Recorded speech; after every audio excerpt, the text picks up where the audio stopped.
Welcome everyone to another episode of Broken by Concept. We've got Nathan, Mott, we've got myself. We're going to be kicking it off with this very interesting Reddit post that we've been getting begged from our community to respond to. And it is titled Data Analysis, the Optimal Games Per Session and Tilt Teamoing. So we talk about our optimal games per session, what we've Yes. found success with our clients. We talk about the 3-block method. Yes. Playing 3 games at a time, and then break, and then maybe more 3 games, rinse and repeat. Yeah. And so what we're going to do, let's walk through it. Let's step through it. We'll read through it, and then we can kind of riff off a few things, draw some conclusions, and have a bit of fun here. I'm excited. This was 2 days ago at the time of recording here. Hi again, I'm Jack J. I run iTero Gaming. I've got some interesting data to share with you all today. I'm actually going to not do the TLDR because I actually don't want to spoil this. So let's just get straight into it. We're going to go through the meat of it. So, titled An Analysis of Warm-Up Games and Tilt. In this researching, I attempted 2 things. First, does playing a warm-up game improve our win chance of our next game? And secondly, can we find tilt in players' results after a loss?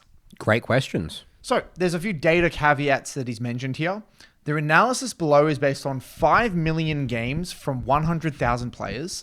These players have all downloaded this iTero AI coach, which means they are not perfectly reflective of the overall community, i.e. they are people who are willing to install software to improve. Which is good to note because it means these are pretty serious players. The overall win rate for the sampled games was 50.26, slightly above the average. When referencing a break, it refers to the time between one game ending and spawning into the next game. Therefore, it is inclusive of the queuing and drafting, the former of which varies by rank. A session refers to multiple games played with no breaks greater than 30 minutes. The rank of these players is distributed similar to the community average. Now, getting into it, warm-up games. The first question was whether there's any benefit of playing multiple games in a row. The theory is that after playing a game or two, you warm up as you get into the swing of things. So essentially here, and I apologize to the podcast listeners, there's going to be a bit of visuals here. So we've kind of got this graph. And on the x-axis, we have the amount of games. So first game, kind of second game, third game, et cetera, et cetera. And then on the y-axis, we have win rate of the game, it seems like here. Next game, win rates given session length with no break greater than 30 minutes. So it starts off on the first game, there's a 50% win rate. It's a bit misleading because this is first game and then the next one's 1, but I'm assuming that means the second game. Then it goes up. So it kind of goes up slightly, capping out at the 6-7 game mark at about 50, looks like 50.8 or something. And then kind of drops back down, starts to drop back down. And then when you get to about the 12 plus game mark, where you're in, that's a lot of games played in a row, you start to drop off again. So first looking at this graph, it's basically telling us that At first glance, the more you play, the better your win rate's going to be in a certain session. The next game. In the next game, up until the 6-7 game mark, and then it starts dropping after 6-7 games. Yeah, so if you were to look at this immediately, boom, you would think that playing 6 games, 7 games in a row, That's the ideal, that's perfect. the ideal session length. And then you would stop playing.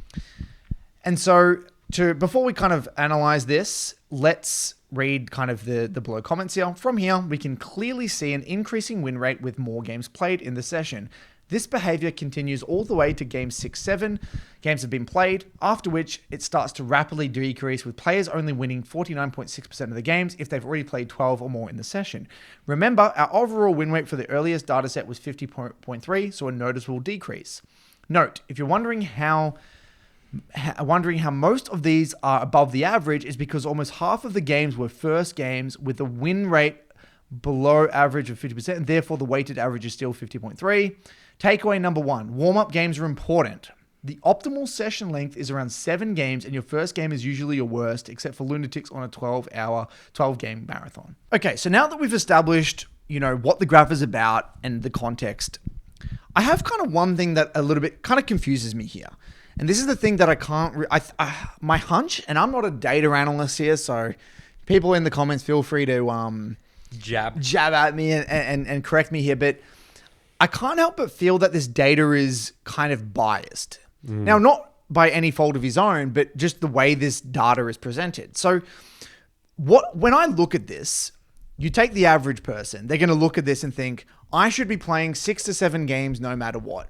Doesn't matter if I lost my first 3 or 4 or won my first 3 or 4. No matter what, I should be aiming to play 6 or 7 because that's where I'm likely going to win the most games. But you can't really draw that conclusion. And the reason being is that the people that are playing to 6 or 7 games are likely people that are hot streaking anyway. Really confidence-based players. Well, because, okay, so the one thing that we can draw, the one conclusion that we can draw from this is that hot streaking does exist. Confidence-based gaming does exist. If you play, let's say, I mean, I can just speak from my experience. If I've played 3 games in a row or 4 games in a row, I've won 4 games in a row, I'm playing pretty bloody well. I'm high confidence. I'm killing it. More often than not, I probably will play better in that next game. But if I've lost 4 in a row, there's no way that I'm going to play better than I would if I won 4 in a row. So you might be a little bit tilted. You're thinking about the mental baggage from other games. We talk about, the importance of emptying that recycle bin. The recycle bin's a little bit full at the moment, so your mental stack's overwhelmed. Yeah, exactly. And so I think that hot streaking and confidence-based gaming 100% exists. And I think that's what it kind of shows here. But what it's not really accounting for is because we're not really seeing the sample size here. As well. So people that are, and what happened to get them here. So what I'm saying is that people who are more inclined to be in that 4, 5, 6, especially the 6, 7 game mark, they're probably players who are on a hot streak and maybe they've already won the majority of the games before that point. And so yes, it is including everyone, but it seems to me it's kind of like a little bit biased in the data there. So you can't really draw that conclusion. Now, if I'm wrong here, if I'm completely delusional, let me know. But that's just, for me, that's what really jumps out to me. It doesn't really, I don't think you can really safely draw that conclusion. Now, I think this is a really important time to kind of clarify an important part about 3 blocks, Nathan, because a lot of people we had on the Skool in our community say, "Oh, Curtis, doesn't this disprove your 3 block? Should we be playing more than 3?" The way you want to think of 3 blocks, guys, is that it's not necessarily there to make you win more games. It's there to help you lose less. Because yeah, sure, if you're winning 3 in a row, you might want to play the 4th. Sure, you can do that, and you might have a higher likelihood of winning that 4th game. But what 3 blocks does is that it reduces the volatility in your journey. So I imagine it like visually, the way I view it, right, is that imagine you've got like this kind of T graph or this T curve. And then what you've got is you've got these super high kind of peaks on either side representing this massive variation. So you have heaps of spikes in win rate. You might go from... an example might be a 0-5 block to a 6-0 block. So you have these massive fluctuations of LP. When you play in 3 blocks, the fluctuation gets way, way lessened. So it's kind of like a filter that you would put on your, or like some sort of dampener or a suppressor on your journey, whereby the fluctuations are going to be significantly less. So it's kind of like a mechanism to bring about a lot more consistency, a lot more less chaos, a lot more less volatility within your journey. It's not going to make you magically win more games. It's not going to magically solve all your problems, but it's definitely going to reduce the volatility in your journey and reduce specifically the tilt streaks, because that's where a lot of people undo their work. Remember as well, the core foundation of 3 blocks is how many games can we play with high intensity, really good mental focus. League's a very mentally taxing game. There's a lot of information. If you miss one piece of information because you're just out of it a little bit, bam, you could lose the game. What this is saying, though, in a way as well, though, potentially, is that when you're super high on confidence, you're feeling yourself, you've got so much adrenaline, it's probably overriding the lack of energy that you would have otherwise had. So what it's kind of saying is that, yes, maybe there is an adrenaline surge for winning a bunch of games or some sort of hot, hot streaking and the hot hand thing has actually kind of been proven, hasn't it? In other traditional sports where you can just be feeling it and just be killing it and have those games you play out of your mind. The problem though is that they don't know how to replicate that. Getting into that zone where you're just killing it is the hard thing. Very difficult. That's the hard thing. If there was a formula for that, then everyone would just be successful, right? Yeah, exactly. And so that's the thing. And so my suggestion is that you cannot make that conclusion from this data. I think it's biased data. And all it says is that, yes, confidence is real, hot streaking is real. But if you've lost your first 3 games, the worst thing you could possibly do is now play another 4 and extend that to a 7-game block. I think that would be an absolute disaster. Yeah. I think the post goes into it as well, Curtis, but there might be something here again saying where like playing 1 game losing and then stopping, just playing 1 game sort of blocks, like this could still be saying that, right. You gotta play games, you gotta play the game and, warm up game, whatever. We'll get into it here because I think, okay, I think you're right. I think right? it gets into it. Yeah. So the next kind of section here is, I clicked the wrong button. The next one here is win chance after a loss. With that out of the way, let's look now into whether or not we can identify tilt. One way to do that is by simply looking at the win rates of games played after a loss. So it shows here that the win rate given a previous result after a loss is 49.61 and after a win is 50.93. Clearly, players who lost their previous game are more likely to lose their next. However, is this tilt? The issue here is that it's more likely that players who have lost their previous game are just worse, tilted or not. For example, a Smurf account is more likely to have won their previous game and to win their next, regardless of their mental state. That's true, right? That actually makes a ton of sense. Instead, what we can do is compare the win rates, except this time comparing those who took a break over 30 minutes between one game ending and the next game starting, and then those who didn't. Okay, I don't understand how that doesn't fix the... Okay, so it's trying to isolate whether or not taking a break has any effect. Okay, I see.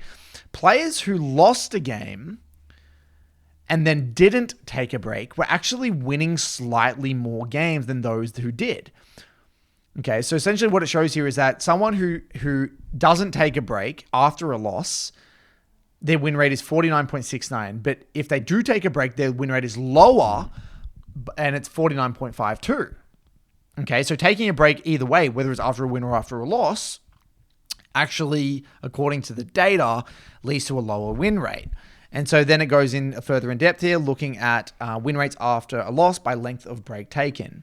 So if it's less than 10 minutes, it's at the win rate's actually higher. If it's between 10 and 20, it's quite low, et cetera, et cetera. This was hard to explain. You'll have to kind of look at this one. So essentially, it says here, although there were some very minor fluctuations, the difference in win rate was negligible regardless of the length of break taken. The only exception was those taking significant breaks over 2 days would return with a much lower win rate.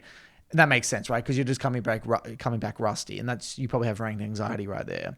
So takeaway number 2, after a loss, I found no statistically significant advantage of taking a break. Takeaway 3, when returning from a long break, the first game back will have a significantly lower win rate, which makes sense. But the thing with this one, Nathan, is that people who are taking a break for more than 10 minutes between a game, they're probably players who are really overthinking that last game and have some sort of ranked anxiety and are probably not in the right mental state to play the game anyway. So when I look at this, right, I don't think it has anything to do with breaks. I think we're actually segmenting the audience base. I think that's what's actually happening here. I don't think we're actually isolating whether or not a break helps. I think we're actually fundamentally talking about differing types of players.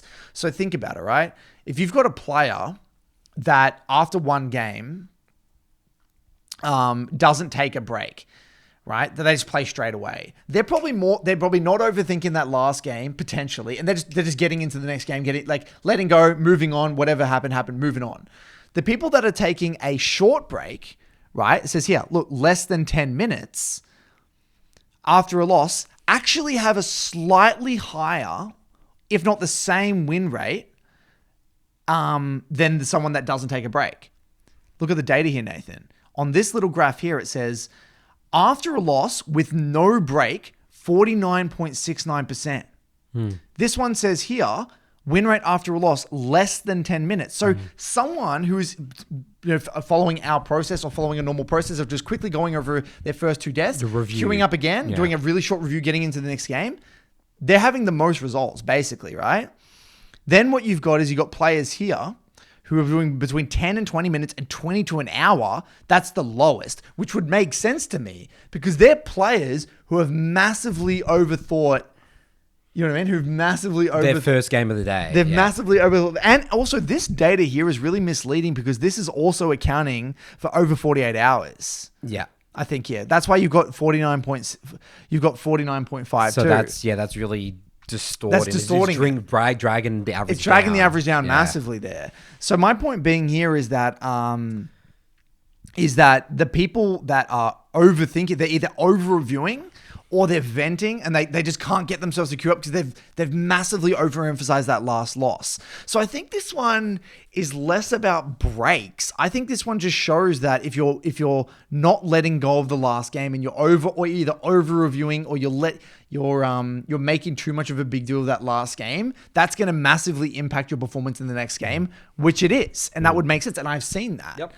And then it says here, people that kind of play between 2 to 6 hours later, that's just showing that they've probably let go of the last loss. Like it's been so much time that they've refreshed again. They just refreshed again. Yeah. Exactly. Which makes sense as well. So, because they're going to do something, between 2 to 6 hours, they're not playing again, but between 10 and 20 minutes, again, they're like looking at the ranked queue button, like, do I play? Like, yeah. What's going on? So again, this is quite, they're going to play. This is quite misleading. But I mean, but again, like to make it clear, I think if you're taking massive breaks in between your games, that's bad.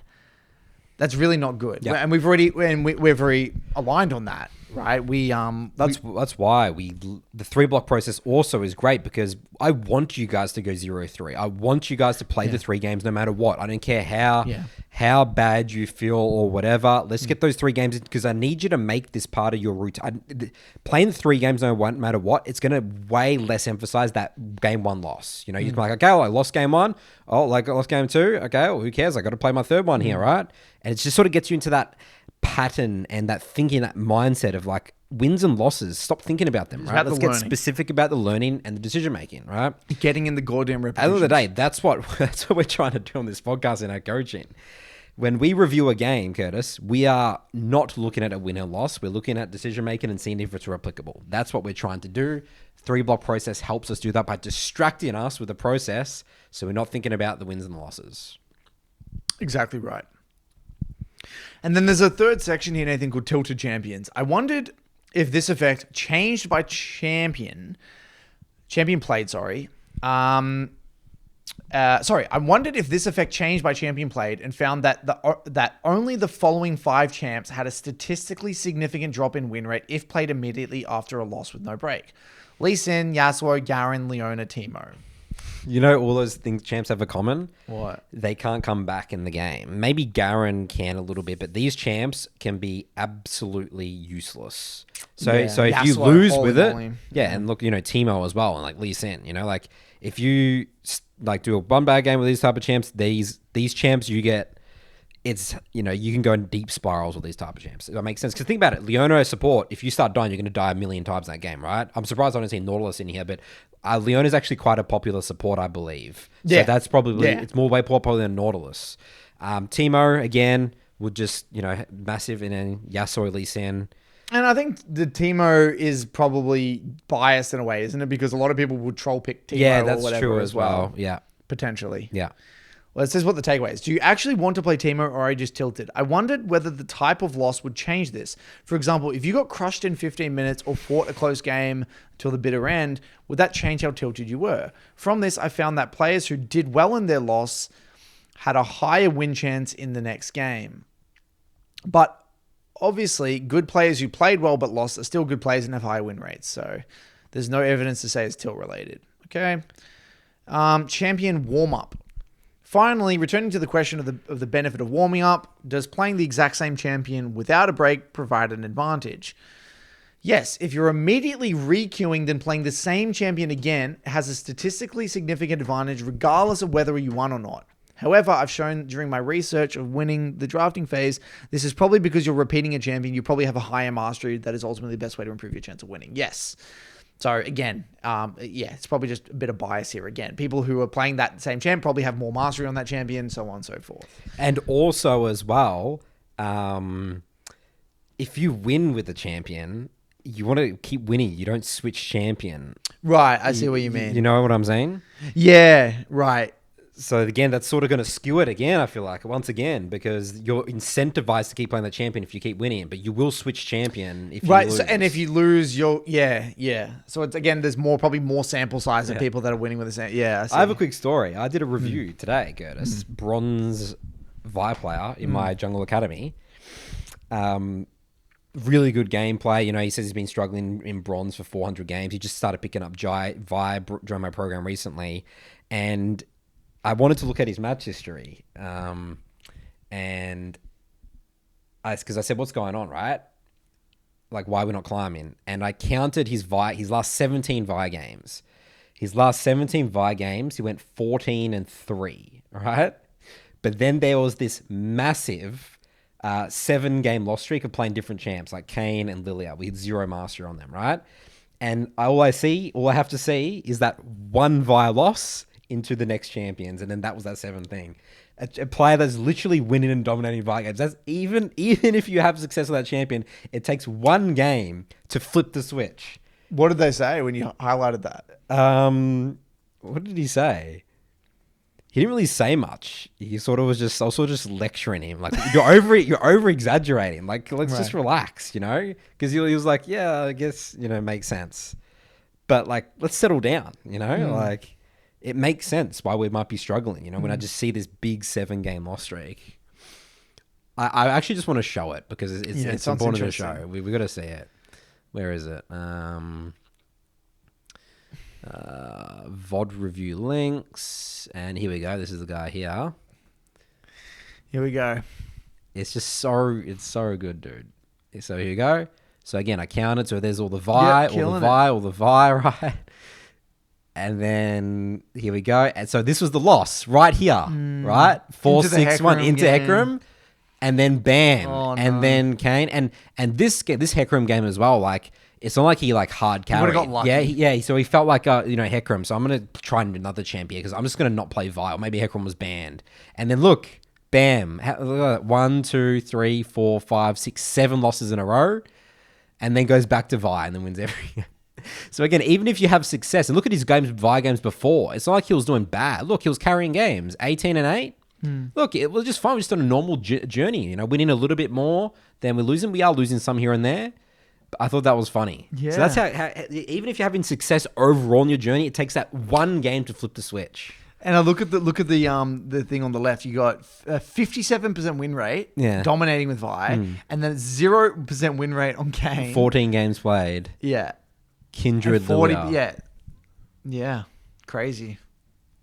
People make their journey a lot harder than it needs to be. There's so many psychological factors in this data set that need to be counted for. Confidence. Yeah, I mean people player patterns. So for me, when looking at this whole article, the only way to really draw conclusions is you would have to get very specific on the data set. You would have to make sure that you're essentially looking, like, for example, what do they call them? Focus groups. Yeah, like a focus group. Yeah, and you would need to ensure that you have a very good understanding of where the data is coming from, like, and what their OPGs look like. And like here, for example, with like champion warm-ups, you would have to essentially get a bunch of people that have like a 2-champ pool, right? So people that play the same amount of champions, because otherwise you're just going to get skewed by one tricks, and mastery differences. So you would have to have somehow get data from people. You'd have to filter it by champ mastery, people who play the same size of game, same sample size, the same size of pools, and then run that data. And then you could probably draw more accurate conclusions. The same thing for the initial data at the beginning. What you would have to do is you'd have to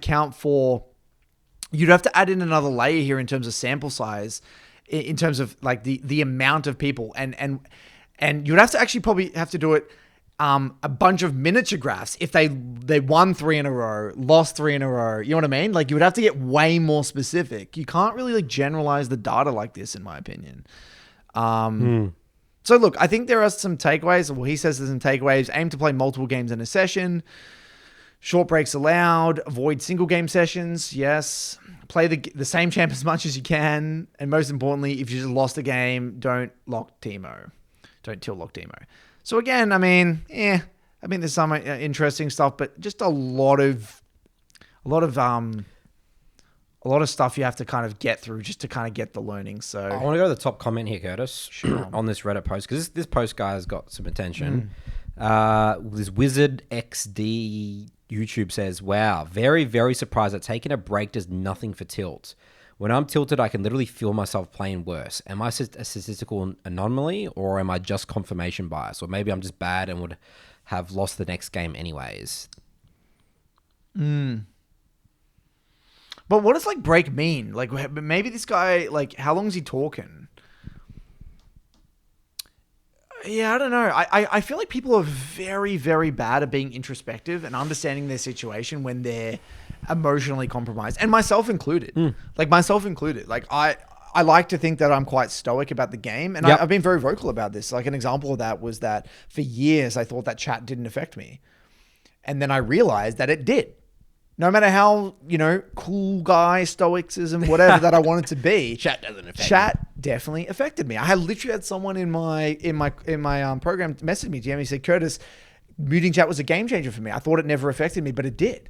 It's just been a breath of fresh air for him. And I just think that we're very, it's hard. It's definitely hard to just be, objective about how you're feeling, how you're performing, all that stuff. So I think we're all just biased.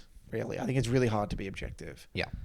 I think you kind of realize over many, many seasons and many years, that's when you start to realize how things work for you. But I think unless you've been playing the game for a long time, it's hard. It's hard to see patterns. It's hard to see patterns. You need a lot of sample size. You need a large sample size. And that's why we love League and the ranked journey, Curtis, because you get to learn a lot about yourself. You do. When you put yourself in doing hard things, you learn a lot about yourself. Not just for League, could be any other endeavor in life. Move on to your topic. All right, so my topic here today, Curtis. Do you find in reviews or what people say in the community? Okay, here's a sentence, Curtis. We talk about narratives, breaking down narratives. A sentence that you'll hear. I won the early game. Right? And I had this in one of my review sessions, and their definition of what winning an early game might look a lot different from what my definition of winning an early game might. Because usually what is accompanied of after I won the early game? I won the early game, but I couldn't close out the game, or I had a bad mid game. So I want to talk a little bit about things from a jungle perspective on things you might be missing that is easy to overlook because you think you're like 3-0 and you're like, oh wow, like maybe I'm 20 CS ahead of my opponent. Maybe that's their definition, or I've got a drag or every dragon and grubs, but maybe you don't realize that you have many opportunities to prevent the enemy laners getting far ahead and you didn't do it. So let's get really specific, some examples. One thing that I say in my coaching a lot is that when a laner solo kills their opponent and they're allowed to push that wave in freely and get a recall, that is the best case scenario for a laner ever, especially a first blood kill, right?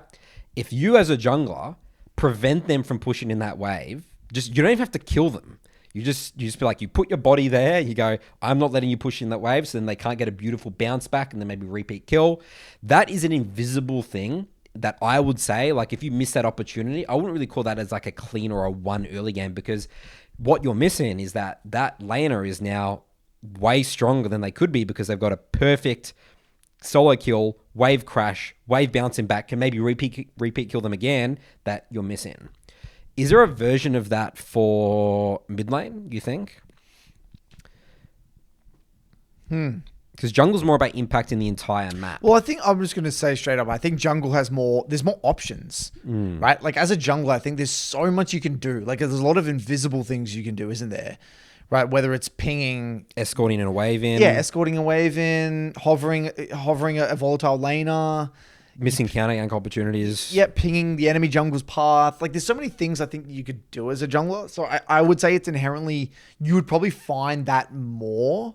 I'm assuming. I think so, yeah. From a jungler's perspective. But Like, what's your definition of a 1 early game, Curtis, as a mid laner? Yeah, it's a tough one. Okay, so if I'm going to get granular, it depends on the situation. It depends on the matchup. So, okay, I'll give you something that resonates with me more here. I had a question which was very similar to this, such as, if I were to dominate my lane opponent, does that mean that I kill them? Like, does that mean I kill them in every matchup? Is that what dominating your opponent looks like? And I said, well, no. Dominating your lane opponent in certain matchups might mean just going even. So winning an early game, to tie that back, it would depend on the circumstance. Now, for example, let's say I'm playing Lux into a LeBlanc Rek'Sai, and I have a Karthus jungle. I think I played a game the other day versus Shock where he was playing LeBlanc Rek'Sai, I think it was, and I was playing, Lux with like a low threat jungler.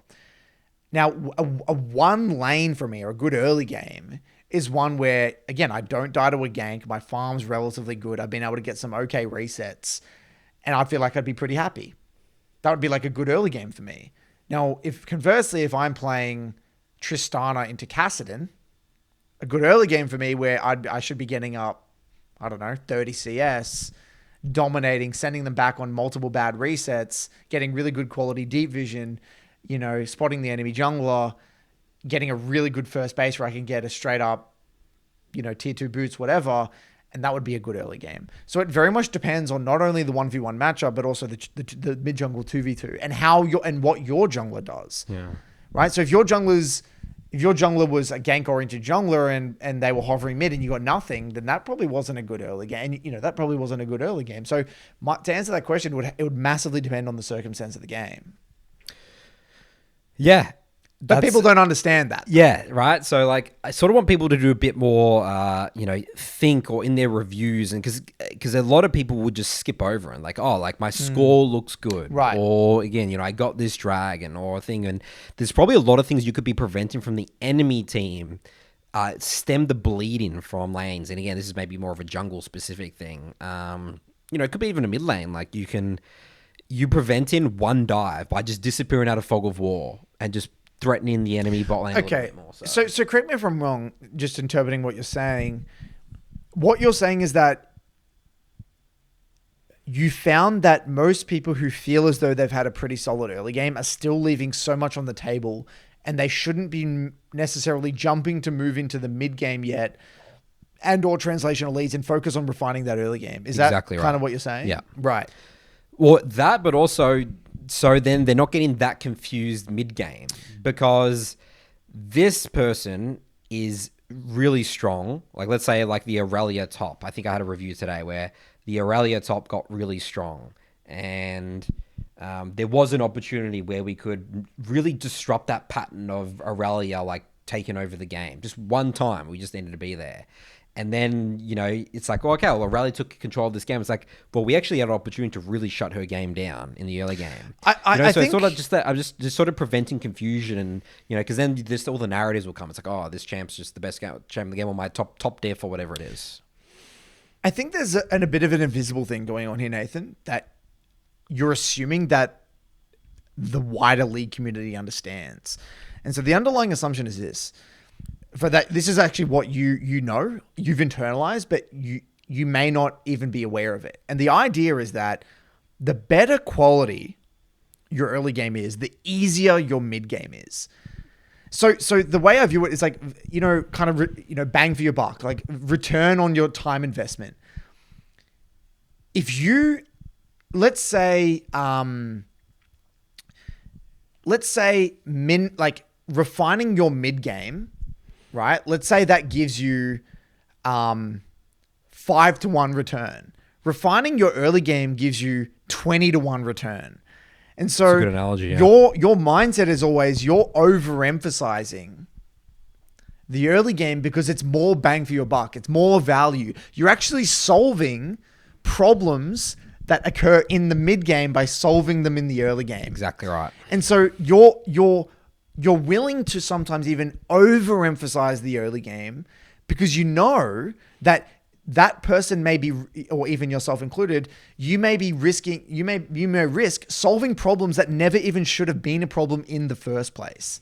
So you want to make sure that you've done your due diligence in the early game, such that you're not pissing around with stuff that never should have been there regardless. That's kind of what you're saying, right? Exactly right. And I think a lot of people don't get that. Again, it's because it's not really intuitive. No. It's not really intuitive. You would think that, I've done pretty good in the early game. Surely there's some big things in the mid game.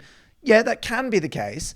But more often than not, though, they've missed things that would have completely changed the trajectory of the mid game. And that is the reality of League of Legends. That's just the game of League of Legends. I had a review today with a Pantheon player who he made one decision where he started hitting the tower instead of like complimenting his jungler, and he died.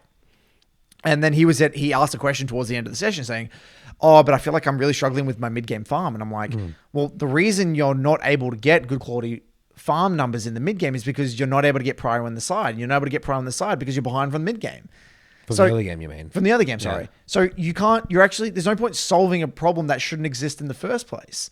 So you're actually solving that problem by refining your early game. So, and the way I view it is that and this is actually funny you mentioned this. I've actually noticed this in my own gameplay. An example of this is actually very specific. I've been playing a lot of Tristana recently. Tristana has actually really... Because the way Tristana works is that you've actually got a very strong, in a lot of matchups, pre-first base. The quality of your pre-first base massively determines the quality of your post-6, and more so for assassin matchups. So let's say, for example, you're playing Tristana into Sylas. If you misplay your levels 1 to 4 into Sylas, your level 6 onwards will look literally polar opposite. Completely different, 180. And the reason for that is because Sylas players a lot of the time are going to go electrocute. If they get a good quality first base on that first reset and they can get an alternator, and you just went even with them and you didn't set them behind, that is the difference between you being able to stat check or not. So if you set them behind in levels 1 to 4 and you played that where you denied them farm, you put them on a bad base, they can't now all in you anymore. So now the entire lane phase flips on its head. Yeah. And now I get prio when I wouldn't have otherwise got prio. You can keep him stuck under tower with just an amp tome, and you can never kill you. Yeah. And he can never kill me. And then the entire game is different. Yeah. And so you may think, what could I have done better post 6 here? No, I fell into that trap. I spoke to AJ. I said, look, I'm lost.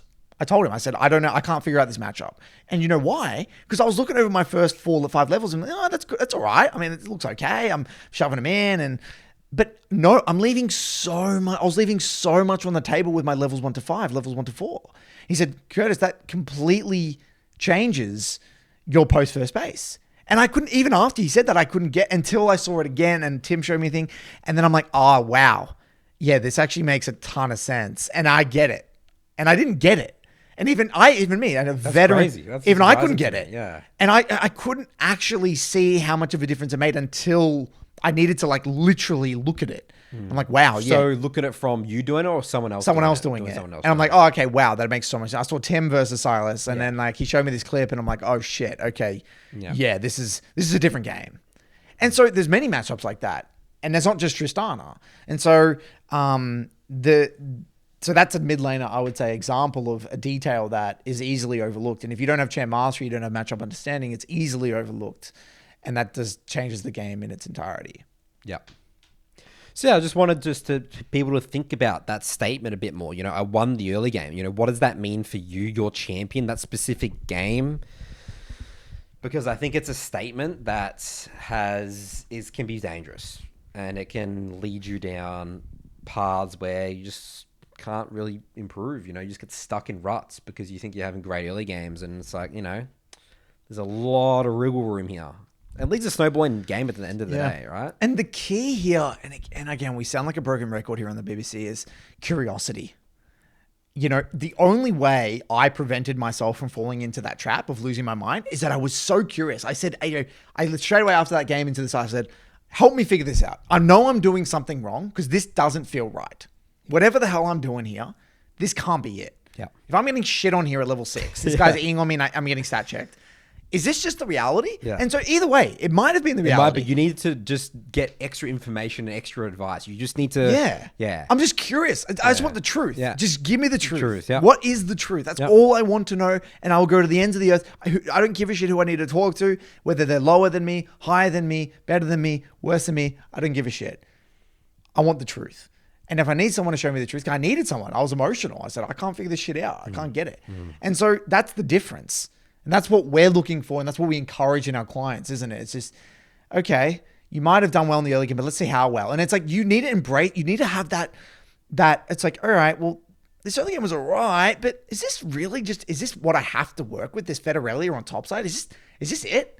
Is there any way that it could have prevented that Aurelia from being in that position? Yeah, that's a common that's the question that I always ask. It's like, okay, you come to me in this review, this Fed member, is the question you ask, is there anything I could have done to prevent them from getting this? And all it would take is just that one moment and the whole game can just flip, as you said, like with that Tristana. So, and again, maybe the answer is no, there's none, but you need to have that question, that thought process. This actually is a beautiful segue into the topic that I was actually going to talk about here, which was a beautiful little kind of message here from Swagnar from the MLA community. Shout out Swagnar, an amazing dude, really, really helpful. OG, been there for years. Okay, so he said this. Coda, something I've noticed as I finished up the episode today, which was he was referencing the stage 4 episode. Yep. Is from all the different tips and tricks people have to climb. Usually it results in some sort of a reset, such as the guy asking about role swapping, people champ cycling, coming up with a new learning objective, changing focus, etc. I'm wondering if these things are equally unhelpful from a practical standpoint, but are immensely helpful from a refocusing / curiosity standpoint. I think rather than causing actual growth due to change, they're just refreshing the player's mental to refocus, get curious, and motivate themselves to reach a new goal. You mentioned the reason you think players like AJ and Mysterious are so good is because they stay curious and focus on the specifics. I think players improve 90% based on the curiosity, focus, and motivation, and maybe 10% because of the actual learning objectives. And when you think about it, the whole of what we do as coaches and what the program does, both the MLA and the MLA Plus, it encourages focus, motivation, and curiosity. 3 blocks, no chat, single learning objectives, small pools are all focus builders. Curiosity is found in the reviews, the coaching sessions, and utilizing the web content itself. The Discord community itself should be able to supply motivation, although that is likely the hardest to come by since you really need an internal motivation to make it stick. I said it for a while, but I think that in most ELOs, your exact learning objective doesn't matter as long as you have one and it's specific. It may be that the process of having a good process, it may be that the process of having a good process is actually what creates success. I couldn't agree more, Curtis. I'll use my high school example, right? So, we have in Australia, the Australian listeners will probably obviously relate to this, maths methods, right, Curtis? Yep. That's sort of it's not the most difficult in the maths in high school. There's like specialist maths, which is the highest one, but maths methods are quite, difficult. I was doing maths methods, right? I would say it's pretty bloody difficult. Is it difficult? It's pretty difficult. It was pretty hard, right? And I had a tutor, right? My parents were literally paying a tutor for me, right? And the tutor she was like this old woman. I go into her house and stuff, and she just helps students get the best, like the ducks or whatever, right? In schools, right? And my friend actually had the same tutor, and he was doing much better than me, right?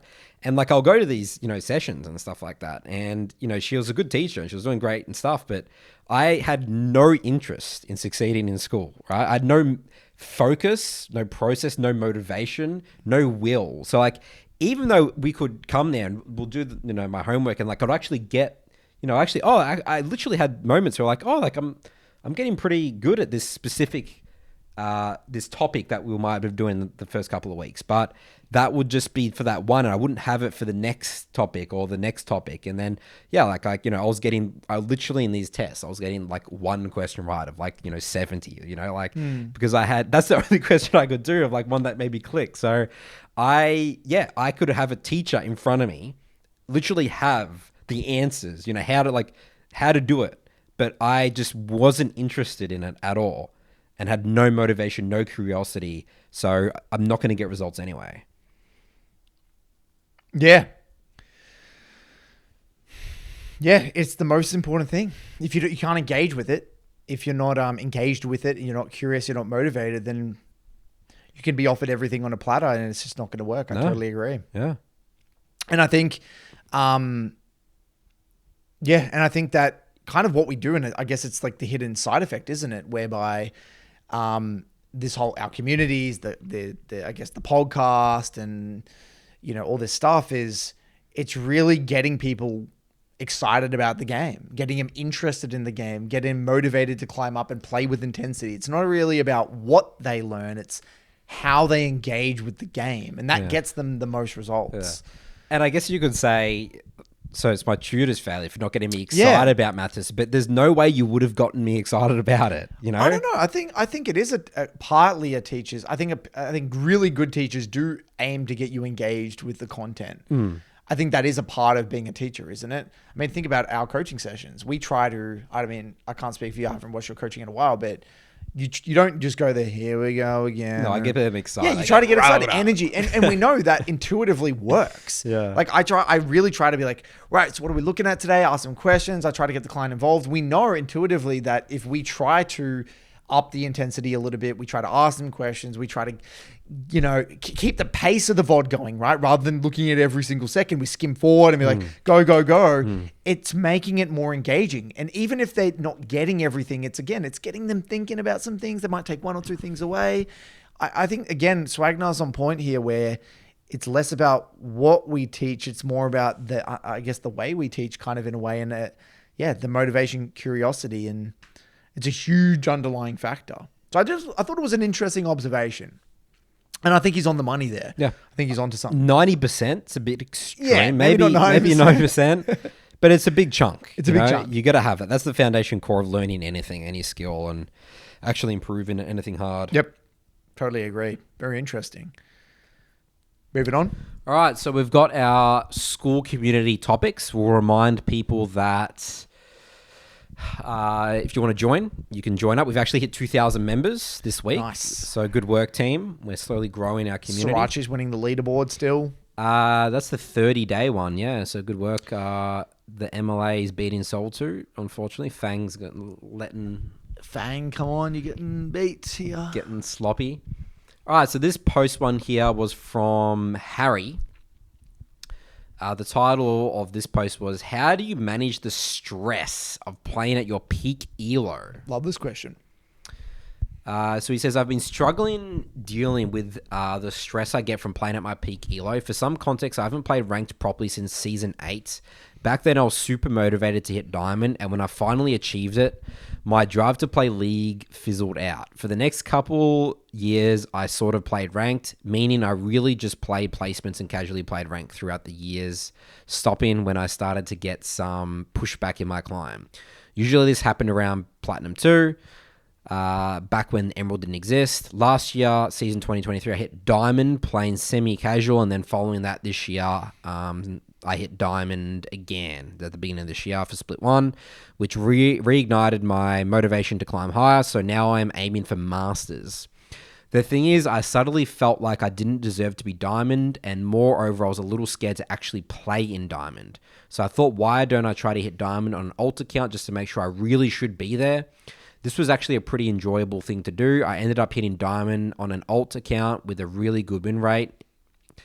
From memory, around 73%. This gave me the confidence I needed to actually start playing ranked on my main to try and hit Masters for this upcoming split.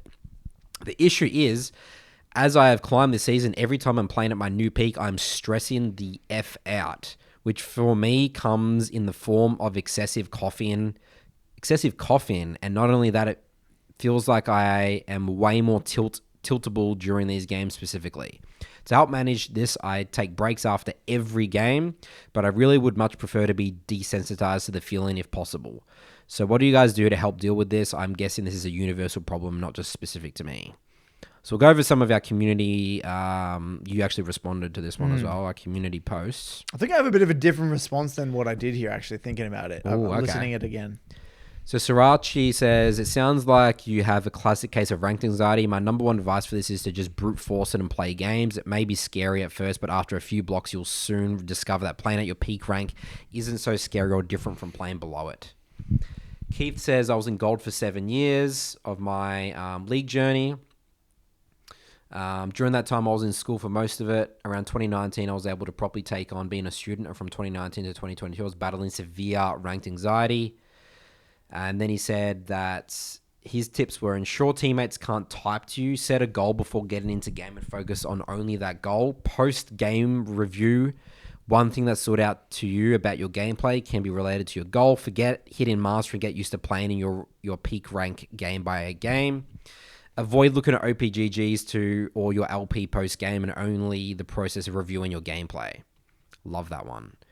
Eric here says, just got to send it, mate. It's easier said than done, but you may benefit from doing some self-talk where you focus your energy on following your process. You'll play your 3 games in the zone, chat off, and review those matches after looking for what improvements you can make. Have you had any VOD reviews with a coach? That may be super helpful to unlocking the next leap in your solo queue journey. Charlie here, one of our coaches, says, yep, only way to desensitize is to get reps in. There's no silver bullet here. Remember that if it was easy, everyone would do it. Let's go to your one here, Curtis. So you initially here said, when climbing in League, a huge part of the journey is learning to lose. I've always found that when I start hyper-focusing on rank LP, I not only start to play worse, but also straight up start enjoying the game less and less. Whenever your mind starts going down this path, you must bring it back to the underlying learning. You will inevitably feel anxious dealing with higher ranked players, but distracting yourself with just the in-game details and asking high-quality questions is the way to go, both in-game in the lull states and post-game in the review. We don't want to look like a Master Plus player. We want to be a Master Plus player, and the only way to do that is to get into the details and learn. Yeah, I guess to add on to that, one thing that I would really say is not only, I said there, kind of learning to lose, right? That's kind of what I said. I was going to say, like, even like kind of sometimes even over exaggerating it and saying like loving to lose, like really over like let's just get into my peak rank and just go straight back down. Let's just attack and lose. like literally kind of you got to learn to in a way enjoy the process of like losing, learning, getting into the details, going again. And like sometimes you got to like just be an idiot, like just make it kind of fun and silly. Yeah, just send it. Like, I feel like, you've been a massive proponent of this one, Nathan, where you feel like people make such a big deal out of these games and such a big deal out of these blocks. They do. They really do. And it's like this is like a giant event. And it's like... It's a giant event that defines me as a person and my skill in League of Legends. Yeah. Like, there's no such thing as a growth mindset or improvement. It's just like, this is I got to win this game. I got to win this game. I got to climb in this month. Otherwise, I am useless. Like, people just make these huge deals out of things. Just relax. Everyone relax. And like, I think when you just really think more long-term, it's not about what you do in this block, this week, this month, this split. It's about how you conduct yourself on the Rift. It's about what learnings you're going to take away from the game. It's about, how much, what are you learning? What are you taking away? And how you're conducting yourself, like how much intensity you're playing with. Like, I think if you do that consistently, intensity, curiosity, this compounds. Yeah. So, you talk about compounding in terms of, finances. It helps with anything. It compounds again and again. And that's how you get those massive jumps. So if you do this and, you go and you show up and you play the 3 blocks and you have, even though you go 0-3, all good. You've done this process and that's going to start to, you do it again. You do it again. You get a little bit better at it. You get to do it again. You do it again. You do it again. You learn. You lose. You learned how to lose. It just compounds and compounds and compounds, and that's when you become a really good League of Legends player. And what you got to really remind yourself of all the time is, if I was winning all the time, it wouldn't even be fun. Yeah, because it'd be too easy. Yeah. You want to verse better players because you get to see what is it that I'm not doing well. What is it? Why is that guy winning this trade and I'm not? Why is he having prior here and I'm not? Like, you just want to figure this shit out. I don't want to be winning games when I'm making bad decisions. No. That's terrible. It's terrible. It wouldn't be fun. No. Like, you got to just remind If yourself. that's true, that I can win these games and make these decisions, then It's like, what is this game? yeah, like, does that mean the whole matchmaking is just flawed theoretically? If that was the case as well, Yeah. And so, like, I think, learning to lose, really, I don't want to say loving to lose, but make more fun of it. You really just got to stop making a mountain out of a molehill. Yeah. Yeah. And sometimes just say some ridiculous thing. I'm ready to go on my block and lose a bunch of games. But like, just make fun of it, however you want to frame it. But it really just comes down to, you got to be psychotic in your approach to learning. That really is it. And it doesn't matter how bad your account looks. It doesn't matter how many you lose. It doesn't matter, because it's all at the end of the day an opportunity to learn. And you just got to it's a mantra, literally repeat it over and over again. And like I said, distract yourself with the details. That's really the key. Yeah. It's funny. So next week we're planning to do a sort of recap on our top lane learn-ins. And we're going to cover my journey. Okay. My top lane, or my fresh top lane account. Okay. We're going to unveil that. And that's the definition of absolute... Yeah, the losses just don't mean anything. And you just got to approach with a learning mindset and you will get results. Love it. Any other questions that you want to do, or you want to move on to Mailbag? We'll move on to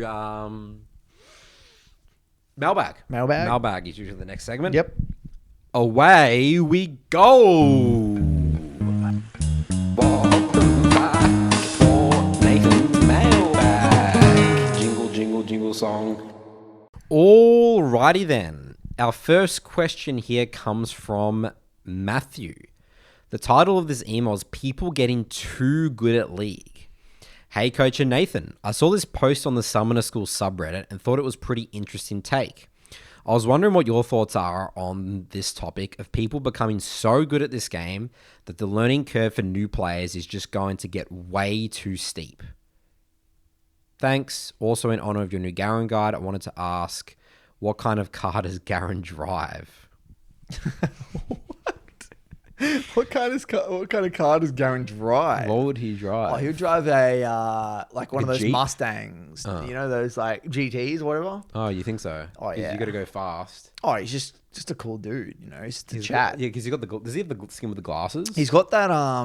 Doesn't he? Yeah, he has one of those skins. What's it called? The Vice, Miami Vice type ones. What do they drive? They drive like those that they don't have the what do they call it? Convertibles. Yeah. Like American convertible. I see what you mean. Yeah, like some sort of Chevy type Mustang or a GT or something like that, I reckon. Yeah. Good question. No, it's all right, so Curtis, people getting too good at League. Well, look, I think the part about the barrier to entry of League is a real concern. And with the amount of champions and stuff. Yeah, and I think Riot has started to address it. Like, they improved the quality of the bots. I think bots are actually a severely underutilized tool. I actually, when this is out, it would be on my YouTube, a video replying to that Reddit post about the 8% win rate Iron 4 player. And one of my pieces of advice is actually, you just shouldn't even have played ranked. You should be playing bot games. Bot games and normal games. And I think that, yeah, even though the barrier to, improve or whatever is high, there's tools for people to utilize. They just don't utilize them. They just jump straight into ranked and they just get spanked and they just complain about the low win rate. When in reality, what you should do is abuse the bot system. You should be doing the normal bots and then the 1v5 bots, the beginner bots, or you do start with 3v5 or whatever and work your way into it. And then to the point where you can beat 1v5 intermediate bots and then go into normal games and then play spam normal games. And there's tools that are used. And I think that, yes, Riot could do better in terms of maybe adding more sophisticated levels to the bot. So maybe there's a beginner, intermediate, and then there's even more difficulties. There's more nuance there. Maybe there's more that can be done there. But,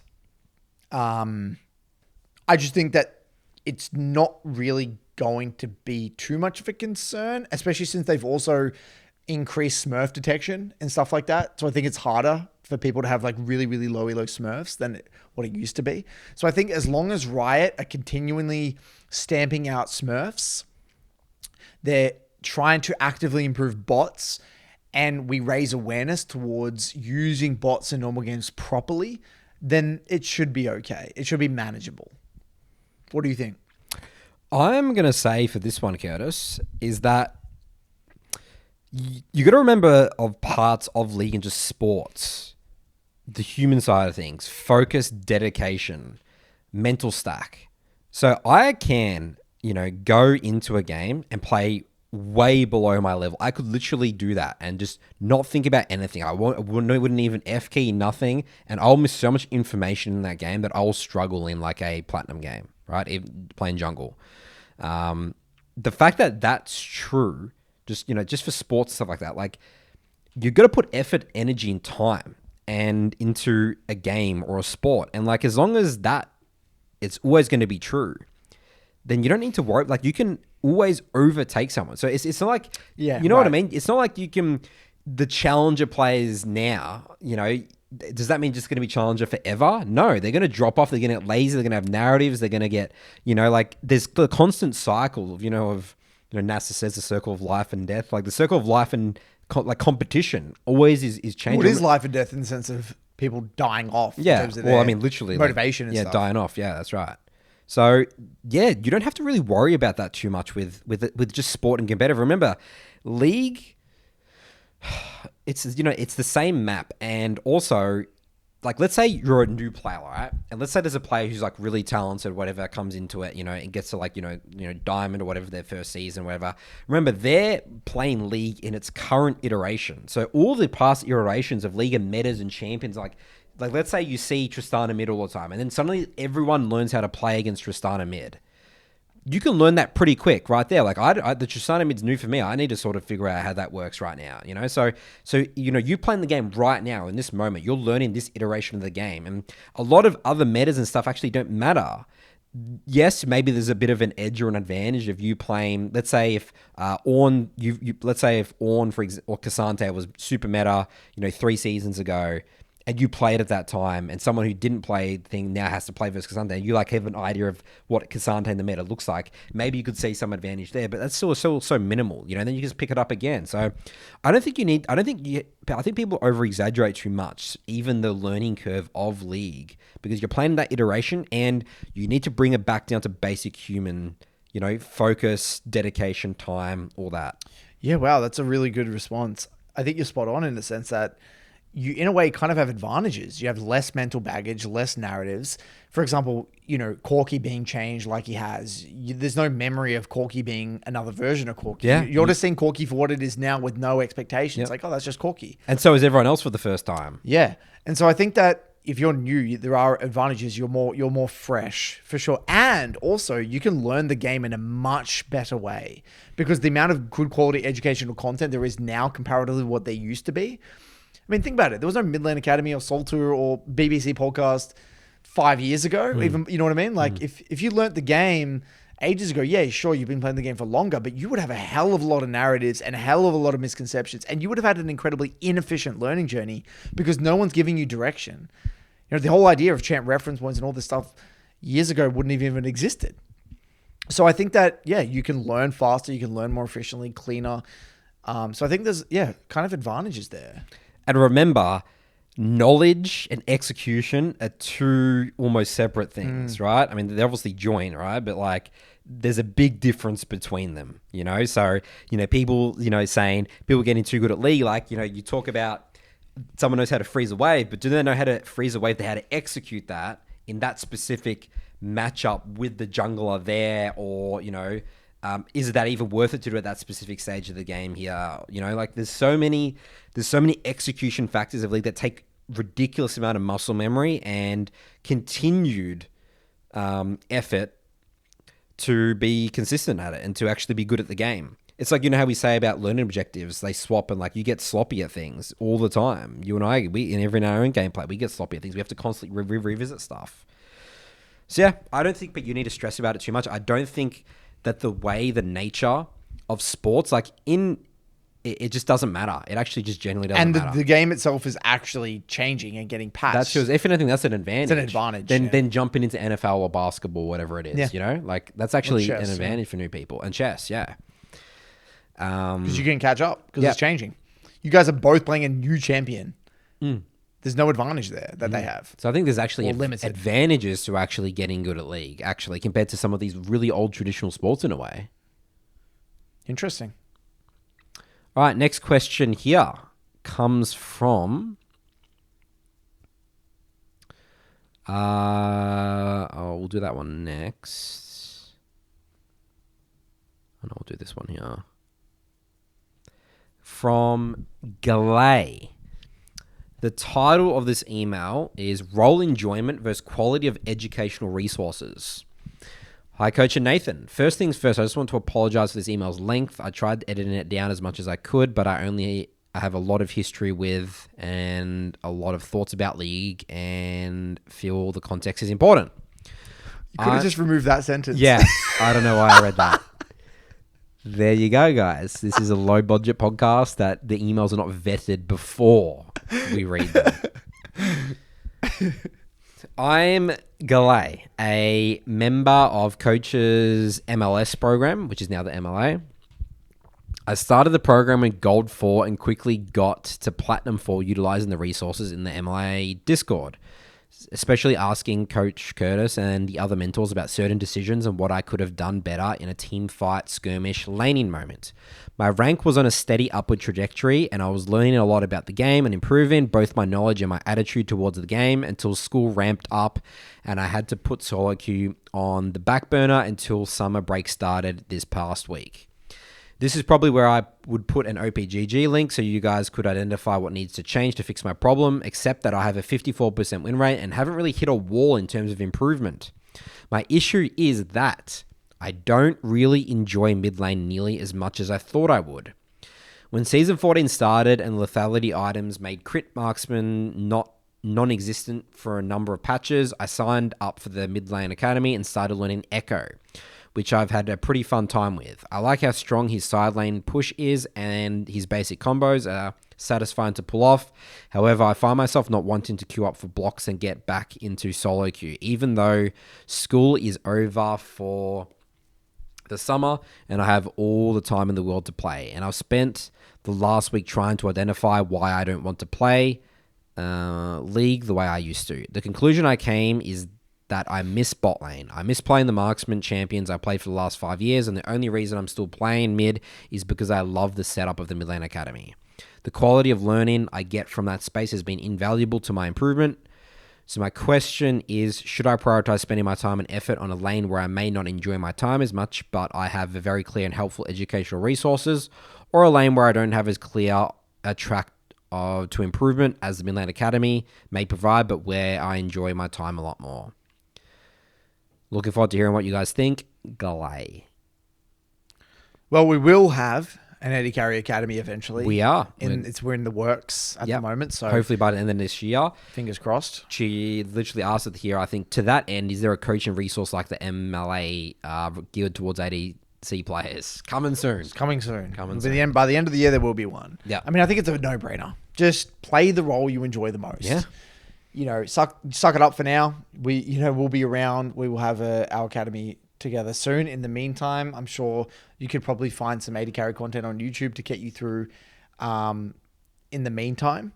But I think, from all of my observations from people and all the stories and everything. People always ask about, I'm having success on this role, but I just don't like it as much, or I enjoy something else. At the end of the day, you all have to remember that League is a hobby. It is something that should bring you joy and excitement and satisfaction and contentment.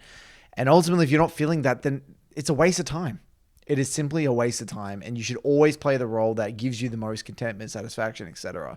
And that's Eddie Carey for you, 100% without a doubt, Eddie Carey. And even if, you're going down ranks, like if you enjoy it that much, you'll figure it out, Yeah.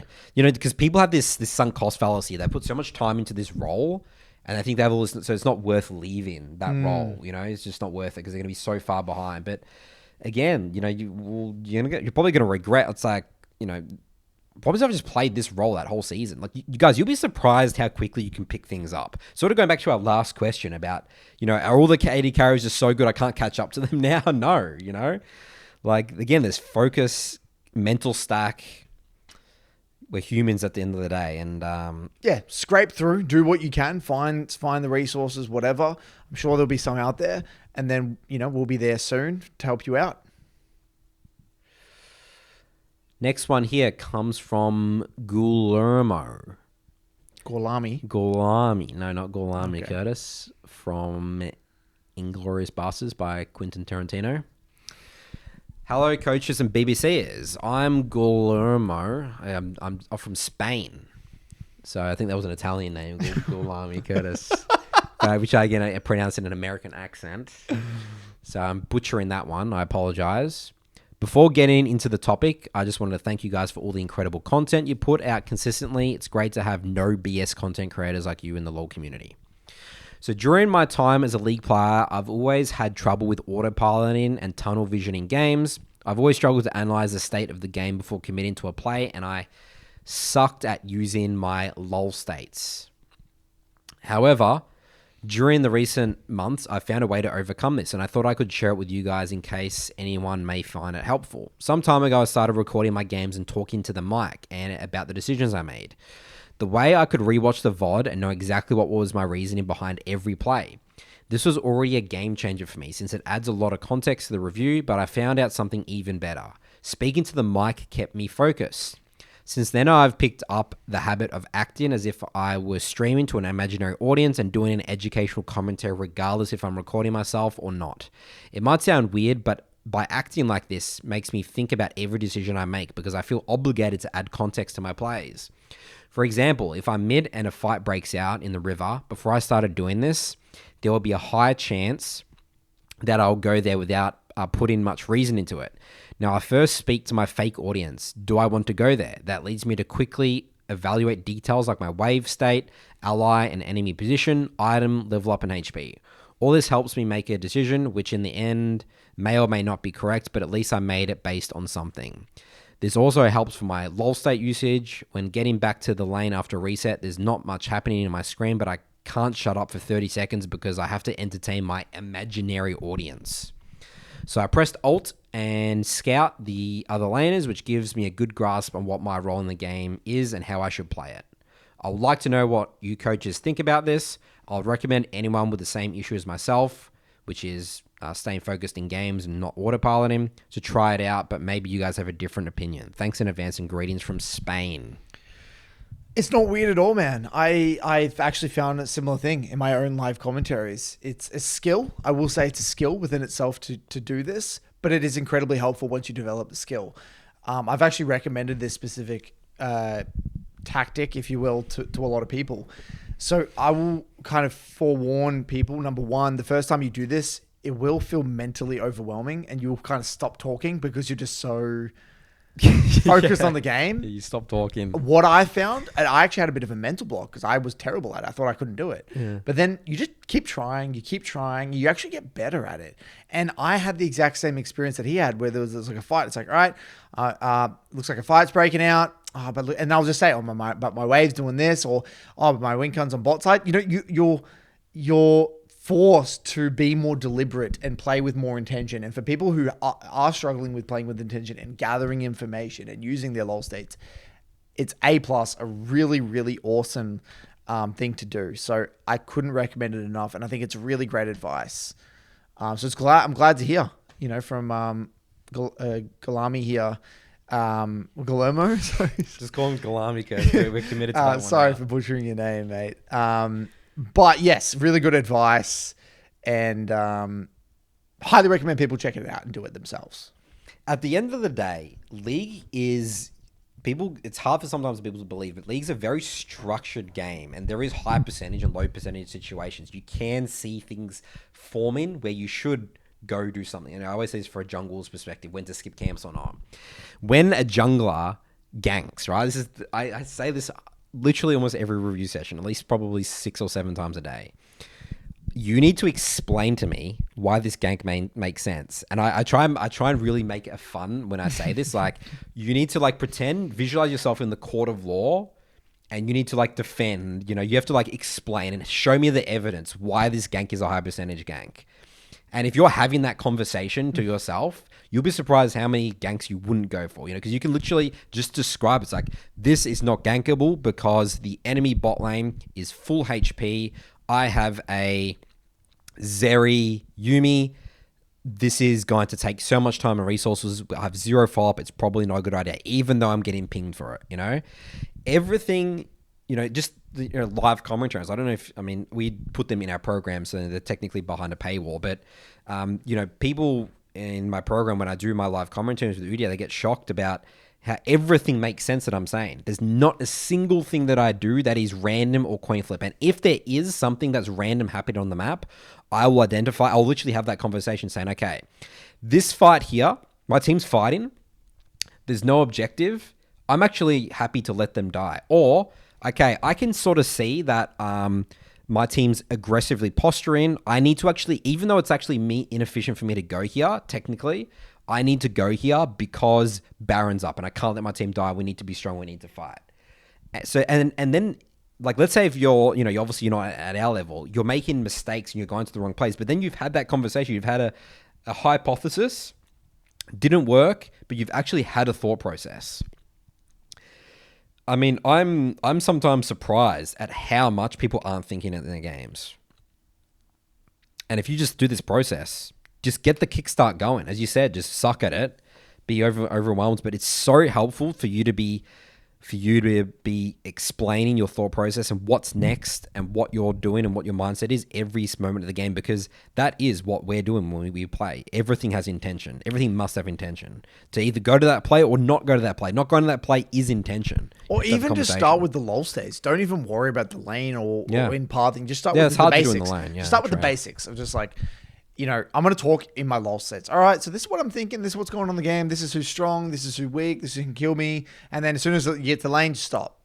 You can do that. You can even start with that. But yeah, ideally you're talking through, not all the time, but you might say, all right, so I'm going to try and keep the wave on my side here because my jungler's pathing there. Okay, and you might go quiet for a bit. Just don't hold yourself to too high of an expectation, but just have a crack. And if you're in a situation in the game where you don't know what to do, that's a review point. Yeah. Just say, my team's doing that. I don't know. No, I don't know what to do. Yeah, that's fine. And then you need to figure that out. Just make a decision. Yeah. Fuck it, I'm going to go for Baron. Yeah. Yeah. Or, you know, and again, sometimes your mindset is that I am doing nothing, but this is the reason why I'm doing nothing, right? Versus I don't know. Yeah. They're two different things. Then you investigate those periods. Now, this is funny, Curtis. I will say, so this week I streamed some gameplay to our Top Lane Academy members. Top Lane Academy is not out just yet, guys. We did a test run a couple of weeks ago, so we've got like 60 members or whatever in there now, but Top Lane Academy will be out July 1st. Sign up to the waitlist on wewillteachyouleague.com. I got Baron, right? I was doing a commentary and really far ahead as Garen, going bot, and I literally said to everyone in the call, this is where I always die. Because what I do is, you know how you get Baron and, you know, you start going to split. Overshove. You split, yeah, you're overshove and your team's all in base. Yep. And I say, this is I always die in this situation, guys. So and then guess what happens? I run in there, try and kill the jungle on their red buff, and I die. I literally vocally said, this is where I die, guys. I'm hyper aware of it. It's like the freak situation. And I still die. So that's the thing. You can say things, and actually as well, because you know, you're cocky, and this is where you can start learn a lot about yourself and your gameplay and your play patterns. And you make that same mistake again and again, and you actually will stop making because you look how ridiculous. And everyone was laughing because it was sort of a commentary where I was like asking people like what I should be doing, what they would be doing. And then they were saying like, wow, you literally said what was going to happen. You said not even what was going to happen, the mistake you were going to make, and you still made the mistake. How fascinating was that? It's crazy. Just goes to show that, yeah, it's a massive, it must be like a little hitch in the system there. It's a hitch in the system, literally. Just going to show like how monkey brain us as humans are, you know? And going again back to our first question, that's, people being good at league. The fact that that's possible in a game where you can say a mistake that's going to happen, you still make the same mistake that you've made 100 times, goes to show that it could be an intensity issue. It could be me just like egoing, like I don't respect the rank that I'm at or something. So I just think I can just kill everyone and run away. That's probably what the case is, because I was having fun. Because I had Infinity Edge, 3rd item, and I was just having fun. And yeah, there you go. Get punished for it. So there's a line of code that's wrong there that needs to be addressed. Yes, there is. Indeed. Got to do some rewiring with my neural patterns. A little, those like those diagrams of the brain, but they're like showing like the electrons like going, yeah, there's one that's like what? It's one's broken. Or just going really slow, Yeah. Brain lag. Or it's like going like I'm like on the right path and it goes backwards or some shit like that. There's something going on there. All right, that wraps up for the mailbag today, Curtis. Yep. Good work, guys. Keep on improving. 3-block process. We'll see you guys next week.